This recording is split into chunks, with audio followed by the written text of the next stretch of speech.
Hello, my name is Ari Fitzgerald, a partner and practice leader of the Communications, Internet, and Media practice at Hogan Lovells. Hogan Lovells is a full-service global law firm with over 50 offices around the world. We like to say that we practice at the intersection of business and government. Our communications practice is similarly full service. We represent all segments of the communications industry, offering expertise in a wide variety of areas: strategic, regulatory, advocacy and counseling, litigation, corporate M&A, trade and investment, just to name a few. And we love focusing on spectrum policy, and that's what we're going to talk about today. So with me today are 5 of my partners. Michelle Farquhar, who was practice leader for many years here and is now the managing partner of Hogan Lovells DC area offices. Trey Hanberry, an expert on spectrum policy, terrestrial and satellite and competition. Federico Hernandez, an expert on Mexican communications and spectrum policy matters. Jerry Oberst, a leading authority on US and EU communications and spectrum policy, especially as it relates to global satellite systems, and former Senior Vice President, Global Public Policy at SES. And finally, Tom Peters, former Chief Engineer in the FCC's Wireless Bureau, and an expert on wireless and satellite networks and spectrum policy, and the only person on this panel who is not a lawyer.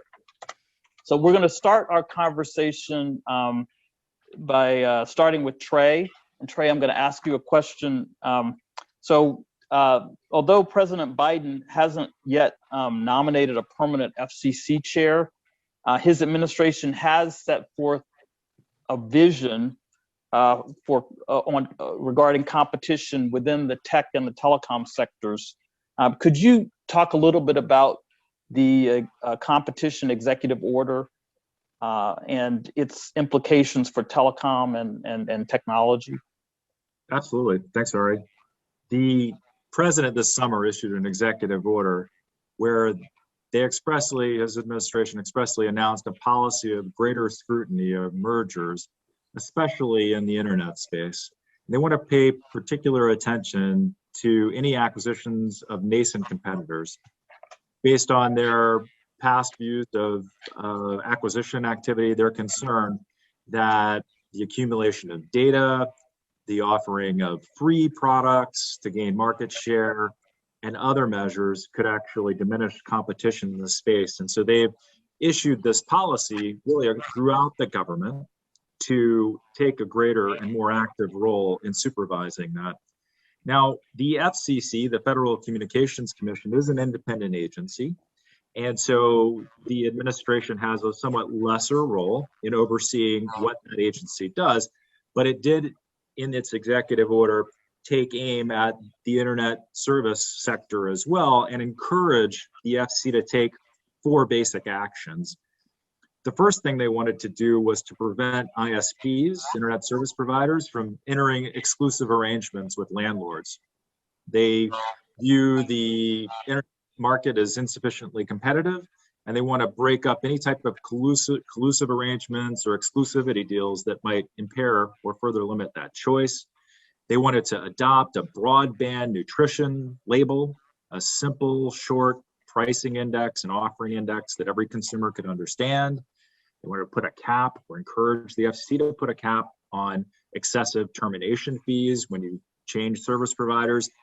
And last but not least, they asked the FCC to strongly consider restoring the net neutrality rules that the last administration had just undone.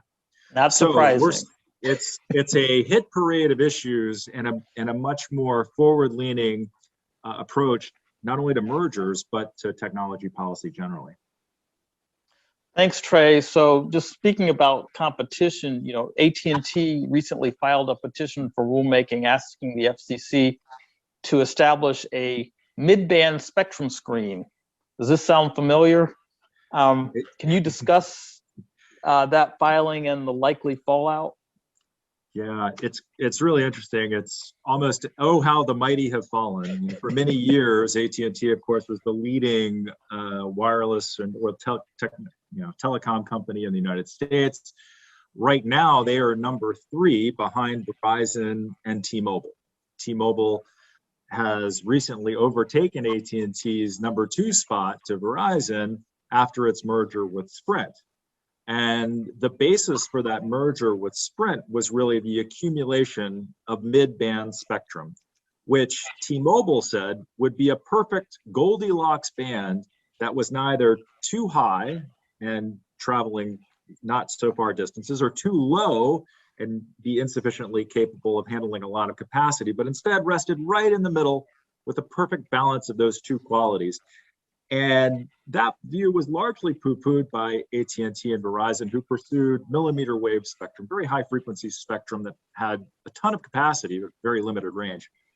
Since that time, it seems that T-Mobile has been proven correct that you do want to balance coverage and capacity. And suddenly AT&T has found religion and decided that the concentration of mid-band resources, those Goldilocks frequencies that T-Mobile has just required, need an interventionist remedy to prevent an excessive concentration by companies like T-Mobile. And so AT&T has petitioned the FCC to adopt a spectrum screen for mid-band spectrum between 2.5 and 6 gigahertz. That's right in the sweet spot where T-Mobile holds a lot of spectrum, and it's right above the areas where AT&T holds most of its spectrum. So it's a really interesting and cleverly crafted petition, and we'll have to see what the FCC does with it. Well, we'll keep following those developments, Trey. Thanks. Moving on to specific spectrum proceedings, Michelle, you have a lot of experience assisting clients in the FCC C-band proceeding, which focused on spectrum in the 3.7 to 4.2 gigahertz band, especially the lower 280 megahertz of that band. Can you talk about kind of, and the FCC auctioned that spectrum, and it actually set a record in terms of revenue, auction revenue. Can you tell us a little bit about that process and what we are likely to see in the near future relating to the C-band? Thank you, Ari.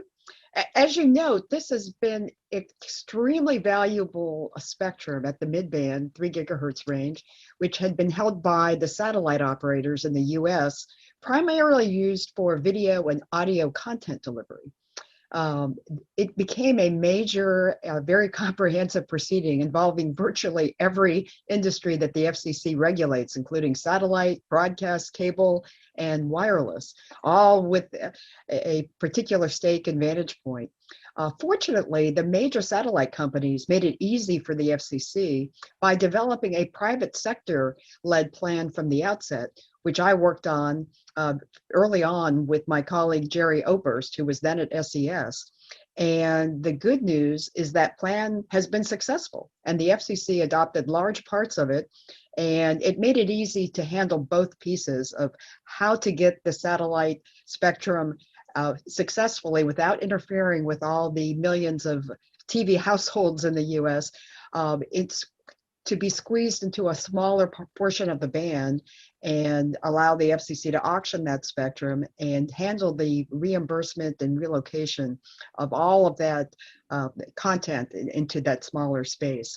And so the FCC, as you noted, has already raised $80 billion for auctioning 280 megahertz of that spectrum, which is definitely a record, almost twice the amount previously raised.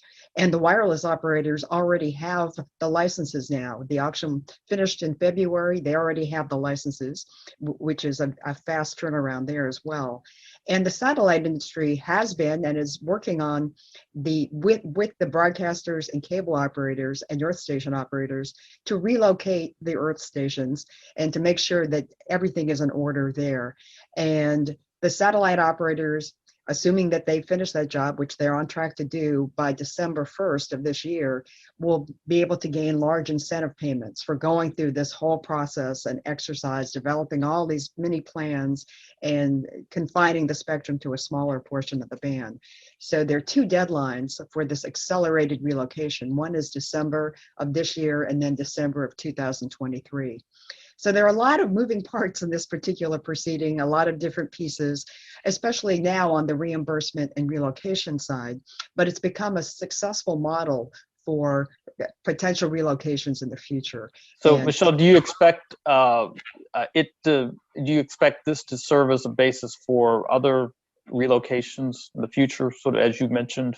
yes, Yep. it could, very much so. Now, not the only one, of course. The FCC has been experimenting with different models, but this is a new model to move something from a more shared space to a more specific licensed space, which is not shared. So, and that's not one that has really been tried much before. Typically, it's individual license space to individual license space, or individual licenses to shared spaces. This is unusual to go from shared to individual licenses.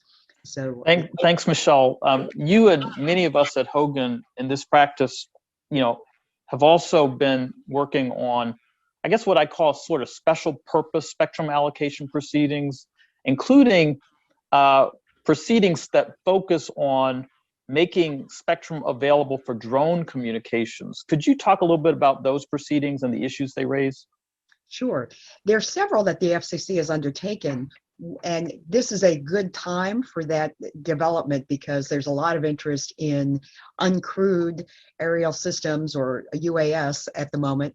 And the FAA has been undertaking some rulemaking proceedings there dealing with different issues as well. So it's timely now to see how the FCC spectrum piece intersects with the FAA piece. So the FCC started earlier or later this summer with providing an innovation zone for experiments, and that will be in Raleigh, North Carolina, so that wireless companies with spectrum can experiment with various UAS uses and how that might work.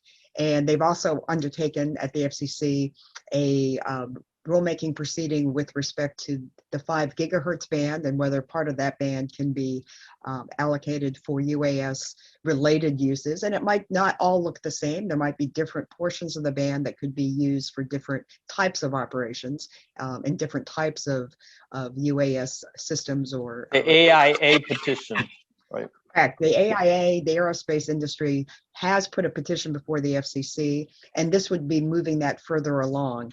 And likewise, there's just some smaller entities that are interested in the very small space at 450 megahertz as well, and have put in a petition for rulemaking there that was just broadly supported.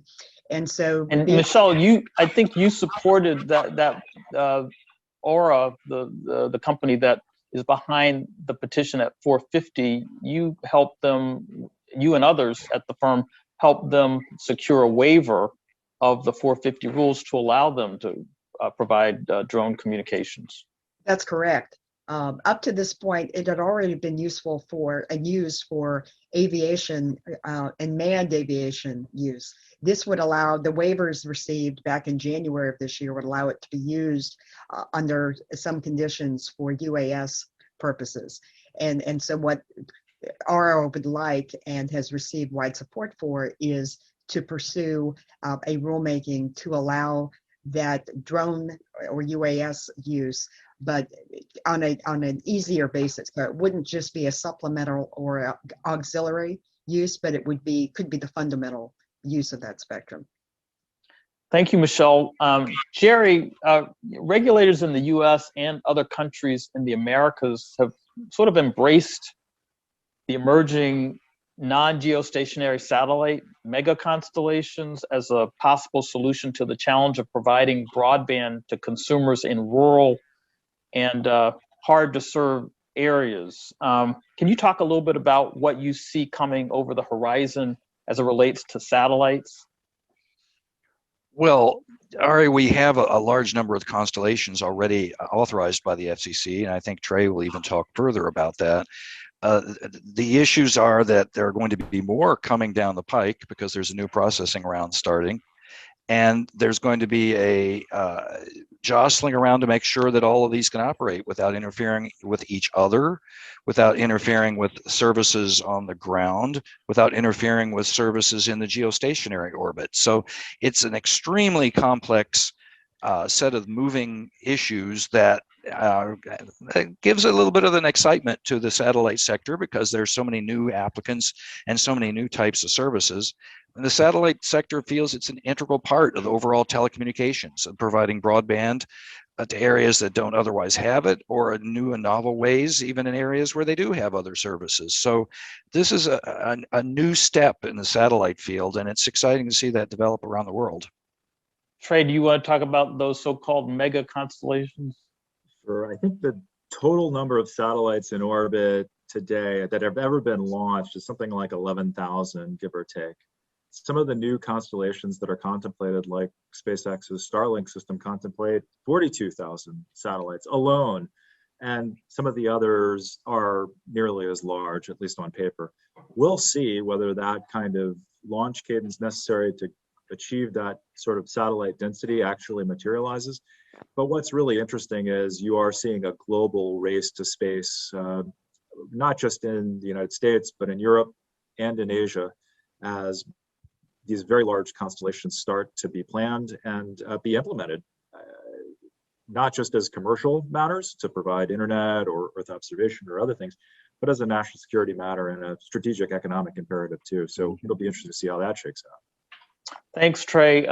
Jerry, the FCC is in the middle of a fairly novel proceeding where it's trying to figure out how to license space launch operations. Can you talk a little bit about that? Sure, and this is an issue that affects the entire space arena and all the satellite companies. It actually goes back to 2013 when the FCC first opened a docket to look at space launch facilities. They didn't quite get around to doing anything on that until this year, but they did adopt a report and order on a small amount of spectrum and a far broader further notice. The comments were filed back in August and reply comments in September, and there was quite a bit of discussion.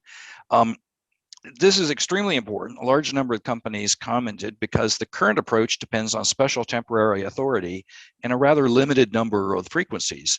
So to open that up, there seems to be a pretty broad consensus among the launch companies and the satellite companies on a few different principles, which I would mention that have come through in the comments. The first, designating a third-party frequency coordinator to coordinate the spectrum use. And the Aerospace and Flight Test Radio Coordinating Council, the AFTRCC, was mentioned as one body that might be able to do this.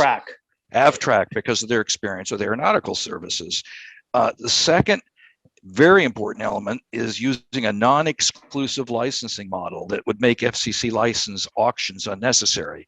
The commission asked about auctions, but if it's non-exclusive, then you don't need auctions, and really nobody wants those anyway.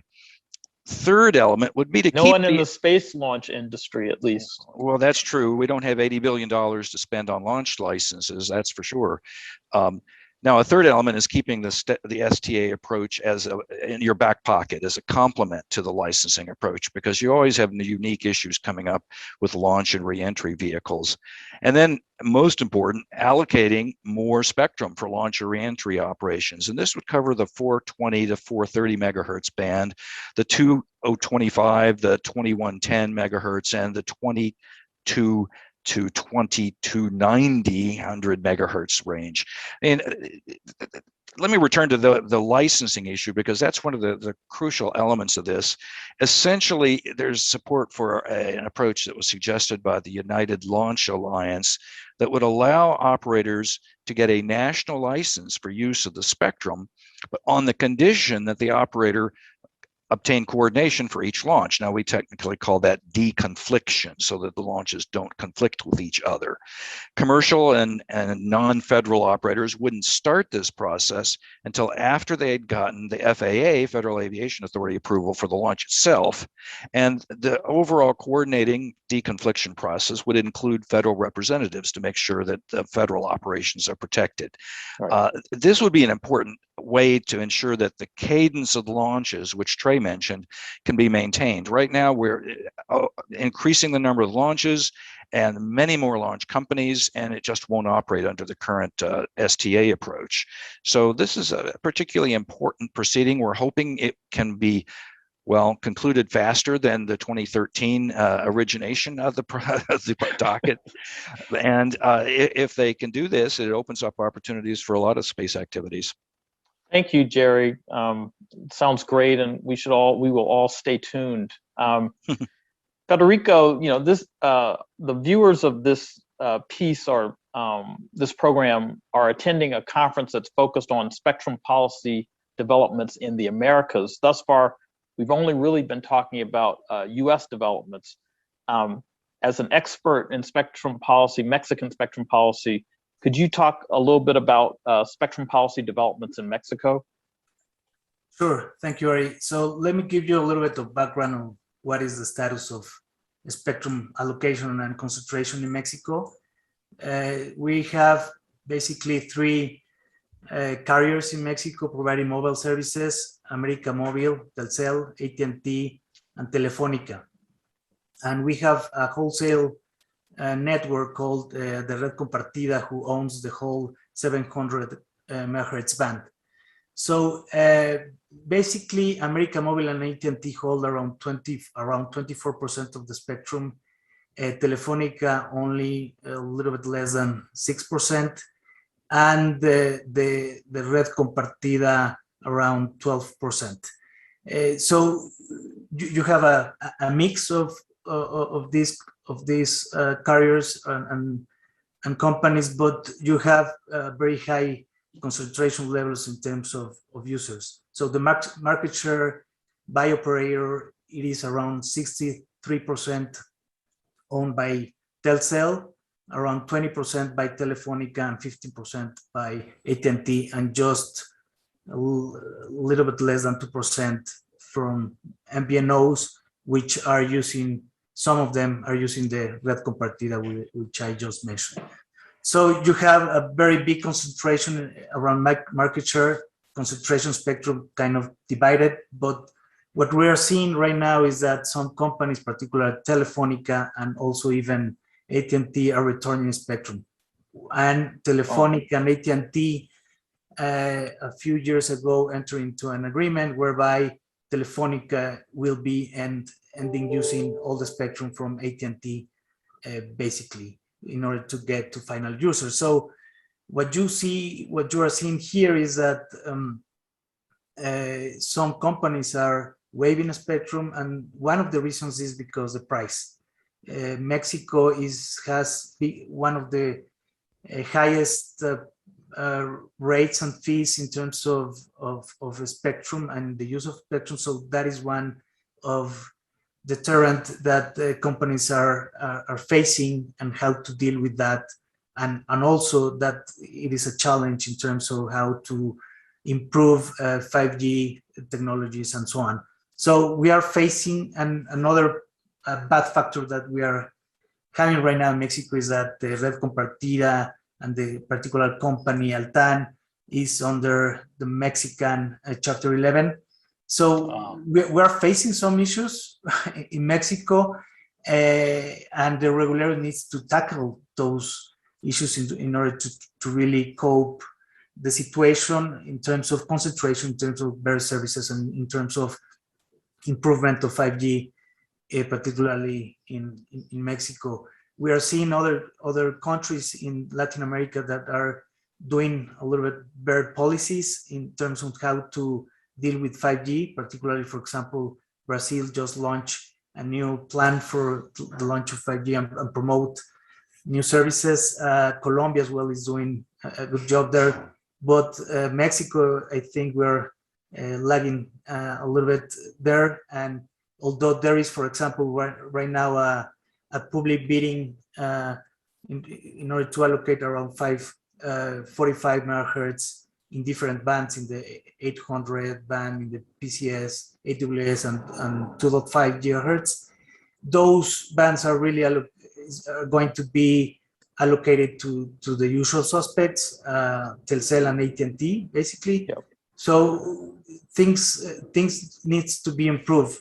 The IFT has, the regulator in Mexico has considered that there is a lot of spectrum available for 5G, but we need to deal a little bit more in order to get that spectrum out, but more particularly to have better prices in order to really have the resources to invest in new networks and invest new equipment and so on. So that is, in a nutshell, what is happening in Mexico. Federico, given what happened to the licensee that agreed to the mandated MVNO model or requirements, does that sort of signal sort of the failure of that particular government policy? That is a very good question, Ari. I think that there are some voices, and you can see in the media a lot of voices saying that it is a sign of a failure of a public policy launch to administration, the last administration. And what we are seeing also is that this new administration, we are not seeing that they have like a real spectrum telecommunications digital policy that they are really moving forward or trying to improve. So we are also lacking leadership in terms of in the sector generally, and also the IFT has been, the regulator has been kind of receiving some signals from the federal government in terms of budgeting and in terms of policy, and there are still some commissioners pending to be appointed. So you can see that the government is really. We have that issue in the U.S. as well. Well, we shared that those bad decisions, but I hope they can readdress that, because you need a competent and a full integrated regulator to really address the needs of the country in terms of more spectrum, more policy, and real clarity and certainty to give to all the carriers and the private sector to really invest in this sector. Thank you very much, Federico. Thank you. Turning now to Tom. Tom, you know, most of the industry observers believe that with this change in administration, the new Biden administration is going to put more of an emphasis on spectrum sharing than perhaps the Trump administration did. Do you agree with that? Can you comment on that? Especially, a lot of people sort of point to the seminal PCAST report that was issued during the Obama administration to say that, you know, they expect the Biden administration to focus more on spectrum sharing. What are your thoughts? Yeah, no, absolutely. All right, thank you. Yeah, spectrum sharing, there's no doubt that it's important both in the US and worldwide. It's a very important policy consideration. There's sort of three reasons for that. One is that spectrum is a limited resource. You know, there's no spectrum factory. Nobody's making any more of it. There's no big gaps in the table of allocations, and there's no more greenfield spectrum to use. And on top of that, the demand for commercial wireless broadband services has been growing at an exponential rate. 5G is quickly becoming the technical standard worldwide and promises more data-intensive use cases that will help grow the economy, and making room for that, allowing that to occur is a very important policy consideration, again, both in the US and worldwide. And the third reason is, you know, many spectrum bands, especially federal spectrum bands, are relatively underutilized compared to the, you know, commercial wireless broadband bands. And there's good reason for that, that, you know, that the military especially needs to have access to spectrum when and where they need it. And so their use of spectrum is no less important than commercial wireless, but their mode of using it is less efficient than the way commercial wireless operators are using spectrum. So there's been a lot of focus in the US on sharing. A lot of that has been focused on the Goldilocks band, as Trey referred to it. It's the mid-band spectrum, you know, primarily between 3 and 4 gigahertz. It's the band where, you know, the bandwidth is there to provide capacity, and the propagation is not terrible. It's not great, but it's good. It can support a macro 5G deployment. And so, unfortunately, though, as opposed to other countries, like a lot of countries in Europe and China, where a lot of that sweet spot Goldilocks band is unencumbered and available for use right away. Yeah. In the US, it's used by the military primarily. And so the US has been exploring ways to solve that problem. I think the one consideration is relocating these users, and that's often not practical. I mean, Michelle talked about in the C-band how that worked out. But that can take a long time. Yeah, it can be time prohibitive and cost prohibitive. Even some of the frequencies that the DoD users use are very frequency specific, and to move them to another frequency, they would get different performance, and that's, there's a big problems that need to be worked out. So sharing is really a preferred solution in a lot of cases, but it requires technology. It requires technology development to facilitate that type of sharing. And going back to the previous administration, there was talk about nationalized 5G. I'm not sure how serious that was, but that would be one solution to grant spectrum rights to the government, have them build the 5G system that coexists with DoD and other military uses. There's a lot of reasons why that's not such a good idea, but I think the Biden administration has been focusing on that technology development that I talked about. And primarily NTIA released a report, I think it was last year, where they talked about a technology called incumbent informing capability, in which the incumbent users can inform a database of some sort that would then allow the commercial users to use the spectrum when the federal users don't need it, when and where they don't need it, and allow the government users, the federal users, to have access to the spectrum when and where they do need it. That's a very complex thing, a very complex endeavor to make that work and make it work seamlessly and make it work robustly and make it work in such a way that important federal systems don't experience interference. Like, none of us want that system that's detecting ballistic missiles to fail because of commercial wireless interference. That's right. So, we want to make sure it works. And so the, Biden's budget proposal includes $39 million to go to NTIA to do more research on the IIC, the incumbent informing capability, and to actually build a test bed in Colorado in which they could actually do the testing and make sure that the system works well. So. Thanks, Tom. The FCC is about to auction off some of that Goldilocks spectrum that you talked about at 3.45 to 5.5 gigahertz, and there will be sharing of that spectrum by between the new licensees and the federal incumbents. Can you talk a little bit about that? Yeah, absolutely. And it goes back to what I said about the IIC. It's not ready for prime time, that technology. There are a lot of different uses of that the federal users have in the spectrum: shipborne radar, ground-based radar, airborne radar, and other uses that make sharing in that band a little more complicated.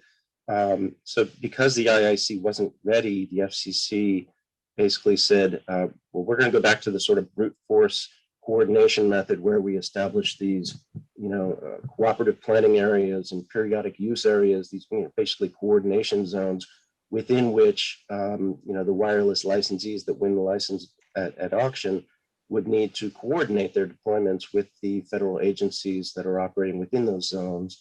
And that's sort of a manual way of sharing that has been tried and tested and works, but it's very labor intensive.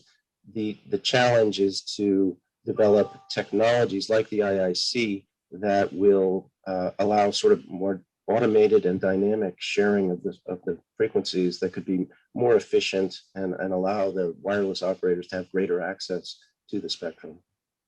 Thank you, Tom.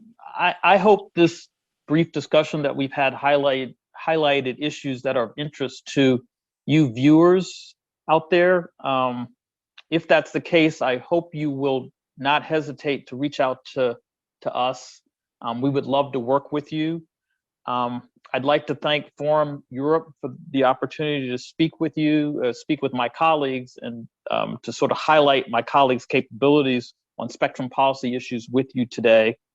I think we had a great conversation. We hope you enjoy the rest of the conference. Thank you.